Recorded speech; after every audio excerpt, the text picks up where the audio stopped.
Back to my channel inside heart. Kolkata থেকে আমি রূপশ্রী চলে আসলাম আরেকটা সুন্দর ব্লগ নিয়ে। সবাইকে গুড মর্নিং। তো সবাই কেমন আছো আশা করছি বুঝতেই পারছো আমি এখন রয়েছি দীঘাতে।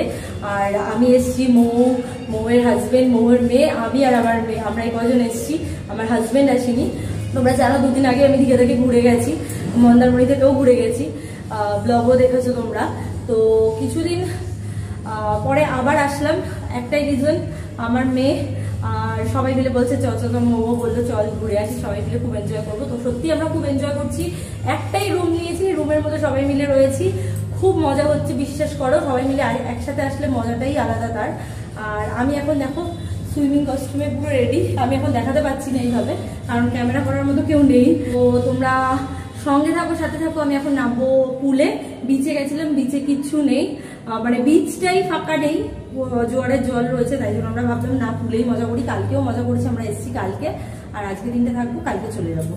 তো সঙ্গে থাকো, সাথে থাকো, খুব মজা হবে। ছোট্ট একটা ক্লিপ করলাম, কালকে থেকে কোনো ব্লগ শুট করিনি। তো এখন পুলে নামবো, দেখি কতদূর কি করতে পারি, তোমাদের সাথে শেয়ার করবো। ঠিক আছে, চলো টাটা। তো দেখতে পেলে আমি ওখান থেকে আসলাম। তো চলো, একবার আমি পুলে অলরেডি নেমে গেছি, তো আবার নামবো পুলে। আর গান বাজছে, জানি না কপিরাইট নেবে অবশ্যই, তো আমি ভয়েস দিতে পারবো না। চলো আগে, চলো ওখানটা বসি, তোমাদের সাথে শেয়ার করি একটা সুন্দর জায়গা। হ্যাঁ